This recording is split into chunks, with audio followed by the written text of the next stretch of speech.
Hello friends, there is a crying need for premarital counseling today for the simple reason that it's not taught in any of the schools, not even in the medical schools. We always prepare ourselves well in advance for a short journey in vacation. We make the car ready, get it serviced, book the hotels, prepare an itinerary.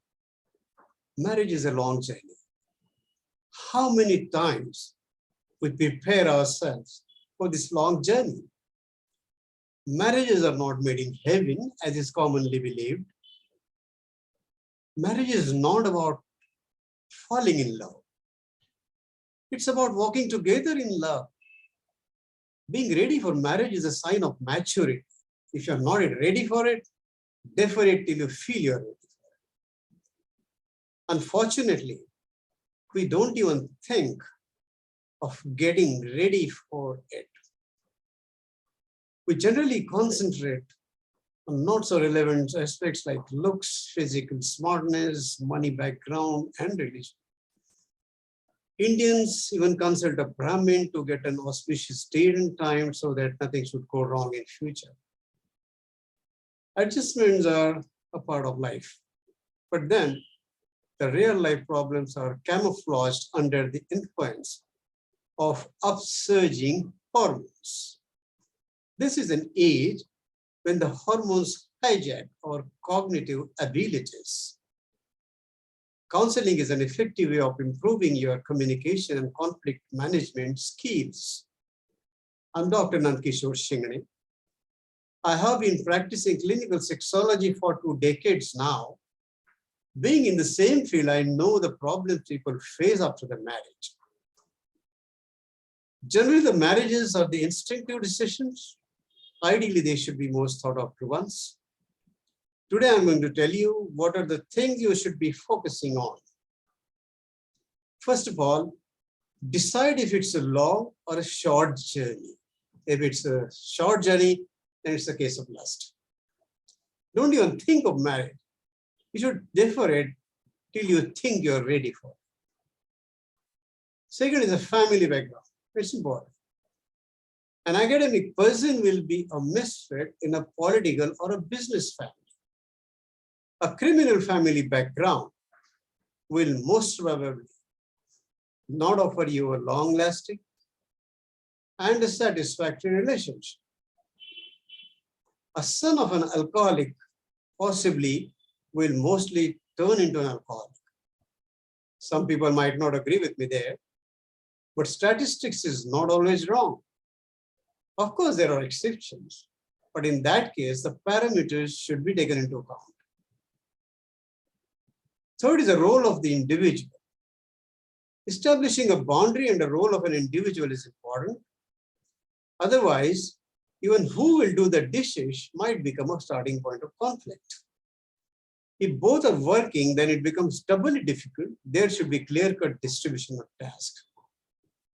Fourth is the compatibility. Academic, cultural, economic disparities should be considered.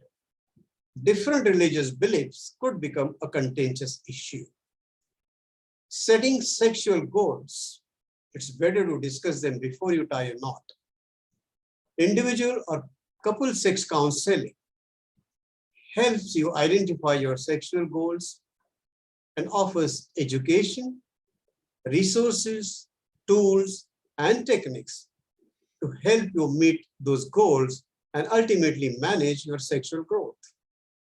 The process entails the following steps. 1, helping you identify where you are when you arrive for your first session and where you want to be at the end of the session.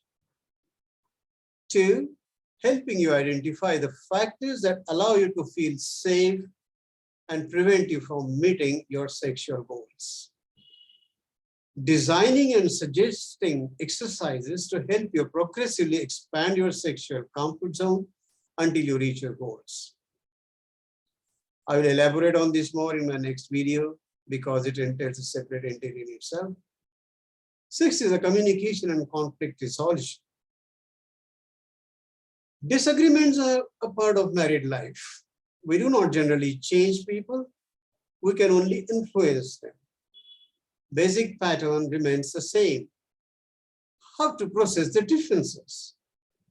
Forgiving and apologizing are not the signs of weakness. Learn to say sorry. It puts everything on track again. Maintaining a proper communication is an essence of relationship.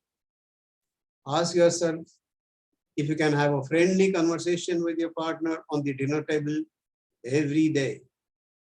Any conflict or disagreement can be solved with proper communication. Even the closest and healthiest partnerships can experience difficulties.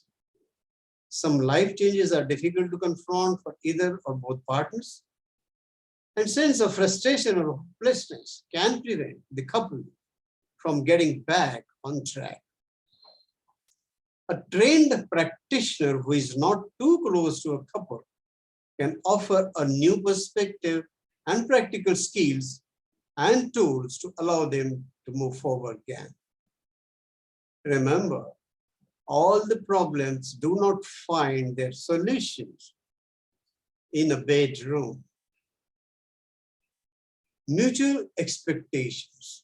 What are your expectations from each other? There has to be common meeting ground, otherwise the disagreements would be callow. Career and raising a family. If both are working, then career has to be discussed. There are adjustments and compromises. Someone has to walk a step back. Planning pregnancy is an important matter. It requires not only consensus, but also readiness on adjusting several issues. And finally, money matters. Discussing financial situation is another area that requires attention. These are few points you should consider before taking the most important decision of your life, marriage. Once you decide to marry, then you need to go in for a premarital sexual counseling. You require a third person to discuss all these matters and let the third person be a counselor. And take it from me, you will not regret your decision. How to meet your sexual expectations and goals. More about it in my next video.